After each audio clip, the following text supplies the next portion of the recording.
إن الدين عند الله الإسلام. الحمد لله رب العالمين، والصلاة والسلام على سيد الأنبياء والمرسلين وعلى آله وأصحابه أجمعين.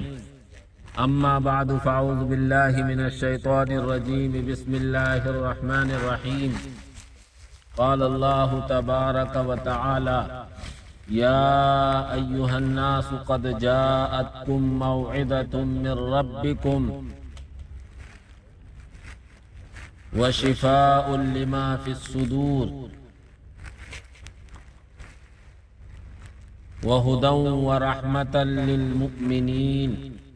قل بفضل الله فبذلك فليفرحوا هو خير مما يجمعون.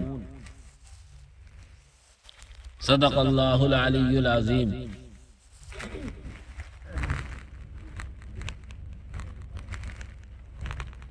محترم بزرگوں، بھائیوں، اللہ جل جلالہ و عم نوالہ نے ہم سب کو دو نعمتیں بہت ہی عظیم عطا کی ہیں. ایک نعمت ہے قرآن کریم کی، اور دوسری نعمت ہے نبی پاک صلی اللہ علیہ وسلم کی. خود نبی پاک صلی اللہ علیہ وسلم جب دنیا سے تشریف لے جا رہے ہیں تو آپ نے دنیا سے جانے سے پہلے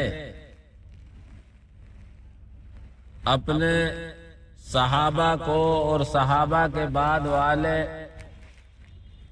لوگوں کو اور رہتی دنیا تک کے امتیوں کو مخاطب کر کے فرمایا: ترکت فیکم امرین لن تضلوا ما تمسکتم بہما. میں تمہیں دو چیزیں دے کر جا رہا ہوں، جب تک تم ان دونوں چیزوں کو مضبوطی سے تھامے رہو گے سیدھے راستے پر لگے رہو گے. وہ دو چیزیں کیا ہیں؟ اللہ کے نبی صلی اللہ علیہ وسلم نے فرمایا: کتاب اللہ و سنت رسولہ. ایک اللہ کی کتاب اور دوسرے جناب رسول اکرم صلی اللہ علیہ وسلم کا طریقہ اور سنت. حضور کے زمانے سے لے کر آج تک اور آج سے لے کر دنیا کے قائم رہنے تک یہ دو چیزیں ایسی ہیں کہ اگر ان دونوں چیزوں کو دنیا میں بسنے والے انسان مان کر اپنی زندگی ان کے مطابق گزارنے لگے تو دنیا اور آخرت میں کوئی پریشانی آنے والی نہیں ہے. اس لیے کہ قرآن نے ہمیں زندگی گزارنے کا طریقہ اور سلیقہ سکھلایا ہے. قرآن نے ہمیں زندگی گزارنے کا طریقہ بتلایا ہے. قرآن نے ہمیں کس طرح زندگی گزارنی ہے، کس طرح ہمیں دنیا میں ایک دوسرے کے ساتھ رکھ رکھاؤ اور تعلقات قائم رکھنے ہیں، یہ چیزیں بیان کی. اور اسی طرح اللہ کے نبی صلی اللہ علیہ وسلم کی سنتوں میں بھی ان ساری چیزوں کو واضح کیا گیا ہے. پریشانی اسی وقت آتی ہے جب ہماری زندگی کی گاڑی کا پہیہ قرآن و سنت سے اتر جاتا ہے، قرآن و سنت سے ہٹ جاتا ہے، وہیں ہماری زندگی میں پریشانی آ جاتی ہے۔ میں نے جو قرآن کریم کی آیت پڑھی ہے، اللہ رب العزت والجلال نے اس آیت میں اپنے قرآن، اپنے کلام کی 4 خوبیاں ذکر کی ہیں۔ یا ایھا الناس قد جاءتکم موعظۃ من ربکم وشفاء لما فی الصدور وہدی ورحمۃ للمؤمنین۔ اللہ فرما رہا ہے، اے لوگو، تمہارے پاس تمہارے پروردگار کی طرف سے نصیحت آ گئی۔ نصیحت قرآن میں لفظ موعظت کا لفظ استعمال کیا گیا ہے۔ موعظت کا ترجمہ کیا ہے ایسی چیز جو انسان کو اس کے فائدے کی چیزیں بتائے اور ان کو کرنے پر آمادہ کرے، اور انسان کو اس کے نقصان کی چیزوں سے آگاہ کرے اور ان سے بچائے۔ چنانچہ قرآن کریم ہم سب کو ان چیزوں کی تعلیم دیتا ہے، ان چیزوں کے کرنے کو کہتا ہے جو چیزیں ہمیں دنیا اور آخرت میں فائدے مند ہیں، جو ہمیں دنیا اور آخرت میں کامیابی کے راستے پر لانے والی ہیں۔ قرآن کی ایک آیت ہے، اللہ رب العزت والجلال فرماتا ہے، قل انما حرم علیکم الفواحش ما ظہر وما بطن۔ آپ کہہ دیجئے کہ اللہ رب العزت والجلال نے کھلی بے حیائی کو بھی حرام فرمایا ہے اور چھپی بے حیائی کو بھی حرام فرمایا ہے۔ بے حیائی یہ ایسی چیز ہے جو انسان کی جسمانی اور روحانی دونوں اعتبار سے نقصان کا ذریعہ ہے۔ بے حیائی کے ذریعے انسانی روحانی جو ہوتی ہے، انسان کے اندر جو روح ہوتی ہے، اس کو بھی نقصان دیتی ہے اور انسان کے جسم و جثے کو بھی نقصان دیتی ہے۔ اس لیے قرآن میں اللہ نے کھلی ہوئی بے حیائی اور چھپی ہوئی بے حیائی دونوں کو منع فرمایا اور حرام فرمایا۔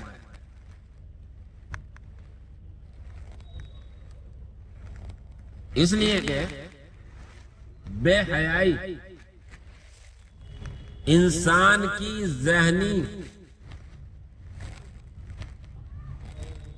ذہن کو کمزور کرتی ہے اور انسان کے بدن کو بھی کمزور کرتی ہے۔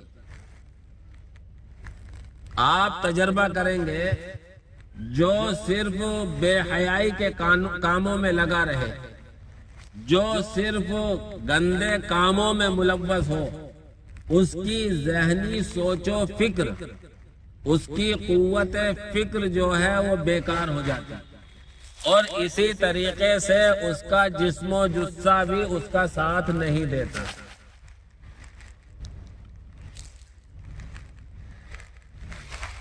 ایک جگہ اللہ نے ارشاد فرمایا، قل تعالوا اتل ما حرم علیکم ربکم الا تشرکوا بہ شیئا۔ آپ کہہ دیجئے، آؤ میں بتاؤں تمہارے پروردگار نے تمہارے لیے کیا کیا چیزیں حرام قرار دی ہیں۔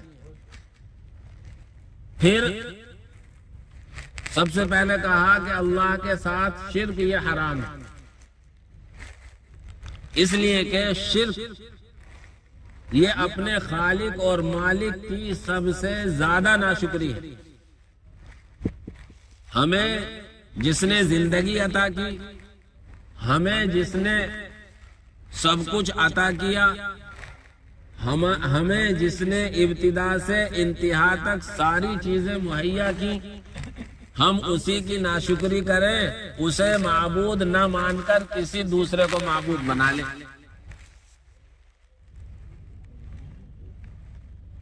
اسی طرح فرمایا وَلَا تَقْتُلُوا أَوْلَادَكُمْ خَشْيَةَ إِمْلَاقٍ، اور اللہ نے یہ بھی حرام کیا ہے کہ تم اپنے بچوں کو ناداری اور غریبی کے ڈر سے قتل کرو۔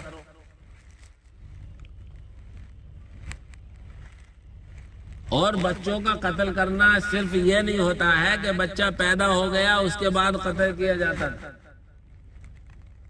رحم مادر میں بھی بچے کو قتل کرنا ہوتا ہے، جو آج معاشرے میں بہت زیادہ ہے۔ وَلَا تَقْتُلُوا النَّفْسَ الَّتِي حَرَّمَ اللَّهُ إِلَّا بِالْحَقِّ، کسی شخص کی ناحق جان مت لو۔ اور اسی طرح کے بہت سارے احکام دیے ہیں۔ بہرحال قرآن کی سب سے پہلی خوبی یہ ہے کہ قرآن ہمیں جو چیزیں فائدہ مند ہیں، جو چیزیں ہماری جسمانی اور روحانی اعتبار سے ہمارے لیے مفید ثابت ہوتی ہیں ان کو حکم دیتا ہے، اور جو چیزیں ہمارے لیے نقصان دہ ہیں ان سے روکتا ہے۔ یہی نصیحت ہوتی ہے۔ کسی کی خیر خواہی میں اس کو بھلائی کے کاموں پر آمادہ کر دیا جائے اور برائی کے کاموں سے روک دیا جائے، یہی حقیقی خیر خواہی ہے۔ دوسری صفت قرآن کی ذکر کی وَشِفَاءٌ لِمَا فِي الصُّدُورِ، یہ دلوں کے جو بیماریاں ہیں ان کے لیے شفا ہے۔ دل کی بیماری کیا ہے؟ دل کی بیماری ہے حسد، دل کی بیماری ہے کینہ، دل کی بیماری ہے بغض، دل کی بیماری ہے کسی سے بلا وجہ کی رنجش۔ قرآن کریم ہم سب کو اس بات کی بھی تعلیم دیتا ہے کہ ہم اپنے دلوں کو صاف رکھیں، اور قرآن کریم دلوں کو صاف کرتا ہے۔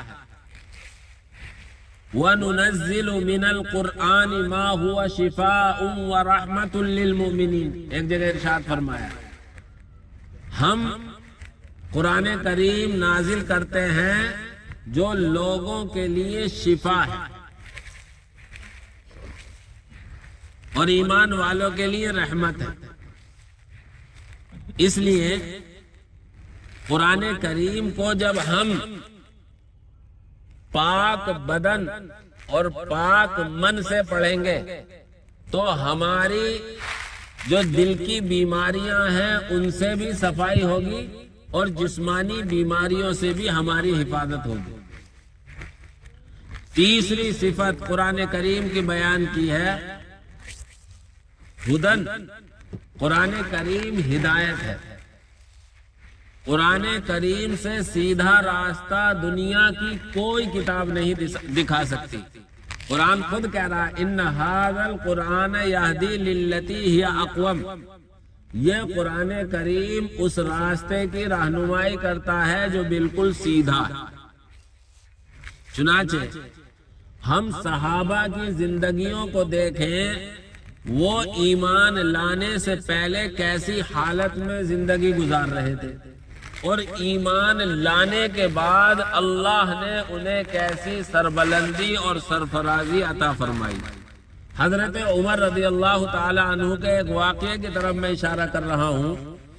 حضرت عمر زمانہ جاہلیت میں یعنی اسلام لانے سے پہلے ان کے والد خطاب یوں کہتے تھے، جب وہ اونٹ چرانے آتے تھے اور اونٹ بھوکے واپس لے جایا کرتے تھے تو کہتے تھے عمر زندگی میں کیا کرے گا، تجھ سے تو اپنے اونٹوں کا پیٹ بھرانا بھی نہیں آتا۔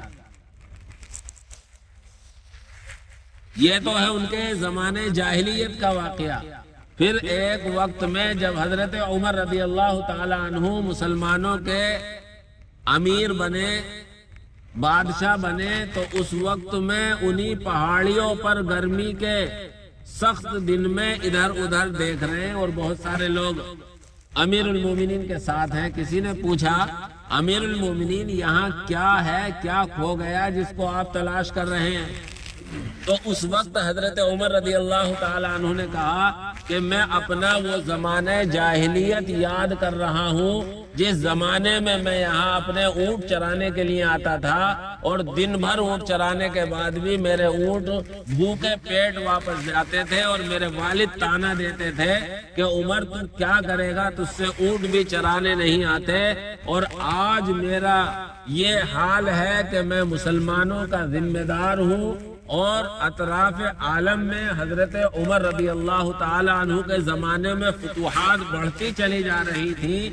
پھر حضرت عمر رضی اللہ تعالی عنہ نے کہا کہ ان اللہ یرفع بہذا الکتاب ویضع بہ آخرین، اللہ اس کتاب یعنی قرآن کے ذریعے سے کچھ لوگوں کو عزت اور سربلندی عطا فرماتا ہے اور کچھ لوگوں کو ذلیل اور خوار کر کے انہیں ذلت کے غار میں ڈالتا ہے۔ تو حضرت عمر رضی اللہ تعالی عنہ جن سے اونٹ چرانے نہ آتے تھے، اس قرآن کریم کی برکت سے وہ مسلمانوں کے بادشاہ بنے، اور ایسے بادشاہ، ایسا رعب اور دبدبا کہ آج تک وہ رعب اور دبدبا قائم ہے۔ اس لیے تیسری صفت اس کی یہ ہے کہ قرآن کریم سیدھا راستہ دکھاتا ہے، اور چوتھی صفت ہے وَرَحْمَةٌ لِّلْمُؤْمِنِينَ، دلوں کی بیماری سے نصیحت قرآن کریم کی مان کر سیدھے راستے پر آ جائے تو وہ ایمان والا ہو جائے گا۔ تو اس لیے چوتھی صفت اس کی یہ ہے کہ ایمان والوں کے لیے یہ رحمت۔ سب سے پہلے نصیحت کرے گا قرآن کریم، جب نصیحت مان لے گا تو یہ دلوں کو گندگیوں سے پاک اور صاف کر دے گا، اور جب گندگیوں سے پاک اور صاف ہو جائے گا تو سیدھے راستے پر لائے گا، اور سیدھے راستے پر آنے کے بعد یہ قرآن کریم اس کے لیے رحمت بن جائے گا۔ اس لیے میرے بھائیوں، آج زمانے کی سب سے بڑی ضرورت یہ ہے کہ ہم قرآن کریم سے اپنا تعلق قائم کریں۔ صرف رمضان میں 10 دن کے لیے تراویح پڑھ کر پورے سال کے لیے ہم قرآن کو بھول نہ جائیں، بلکہ قرآن کریم سے ہمارا تعلق دائمی ہو، ہمیشہ کا ہو، موسمی نہ ہو۔ جس طرح رمضان میں ہم قرآن کریم سنتے ہیں، پڑھتے ہیں، اسی طرح غیر رمضان میں بھی قرآن کے پڑھنے کا ہمارا معمول ہو، چاہے ایک صفحہ کیوں نہ ہو، تاکہ ہمارا تعلق قرآن سے جڑا رہے۔ بلکہ ہمیں یہ کوشش کرنی چاہیے کہ قرآن کریم ہم سے کہہ کیا رہا ہے، ہم اس کا ترجمہ سیکھنے کے لیے ہم اپنے معتبر علماء کے ترجمے پڑھیں۔ اور آج اللہ نے اور آسانیاں دے دی کہ ہم اپنے اسی موبائل کے ذریعے، جس سے بہت سی برائیاں کرتے ہیں اور بہت سی برائیوں میں ملوث ہو جاتے ہیں، اسی کے ذریعے ہم خیر بھی حاصل کر سکتے ہیں۔ لیکن شرط یہ ہے کہ ہم معتبر علماء کے بیانات اور معتبر علماء کے ترجمے دیں، ورنہ آج یہ سوشل میڈیا کا زمانہ ہے، پتہ نہ کیسے کیسے لوگ یوٹیوب پر آ رہے ہیں اور وہ اپنی کہہ کر چلے جاتے ہیں، سننے والا پریشان ہو جاتا ہے کہ آخر صحیح کیا ہے، غلط کیا ہے۔ تو اس لیے آپ سب حضرات اس وقت یہ ارادہ کریں کہ انشاءاللہ ہم اپنا تعلق قرآن کریم سے مضبوط رکھیں گے۔ ایک مثال کے ذریعے میں آپ کو سمجھا کر بات پوری کرتا ہوں۔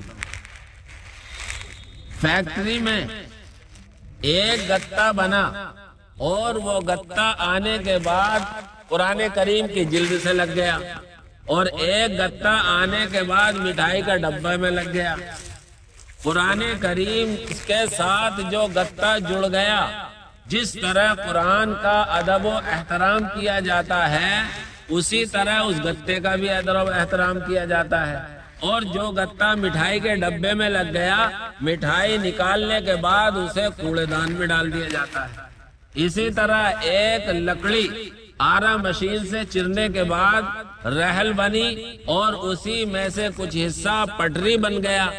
پٹری غسل خانے میں رکھ دی گئی, اسے ٹھوکروں سے مارا جاتا ہے. اور رحل قرآن کریم کے ساتھ جڑ گئی. جس طرح قرآن کو سینے سے لگایا جاتا ہے رحل کو بھی سینے سے لگایا جاتا ہے. کہنے کا مقصود یہ ہے کہ اگر ایک لکڑی ایک گتا قرآن کریم سے جڑ جاتا ہے تو اسے بھی سینے سے لگایا جاتا ہے. آج ہم اگر قرآن کریم سے جڑ گئے تو ہم اللہ کی نگاہ میں کیسے ہوں گے؟ یقیناً جیسے قرآن عظمت والا ہے ہم بھی عظمت والے ہوں گے. آج سے 100 سال سے بھی زیادہ پہلے حضرت شیخ الہند رحمت اللہ علیہ نے کہا تھا جب مالٹا کی جیل سے واپس آئے تھے کہ میں نے امت کے اندر 2 چیزوں کی کمی پائی. ایک تو قرآن کریم سے دوری اور دوسرا آپس میں اختلاف. 100 سال بعد اب زمانہ کہاں پہنچ گیا آپ اور ہم اندازہ لگا سکتے ہیں.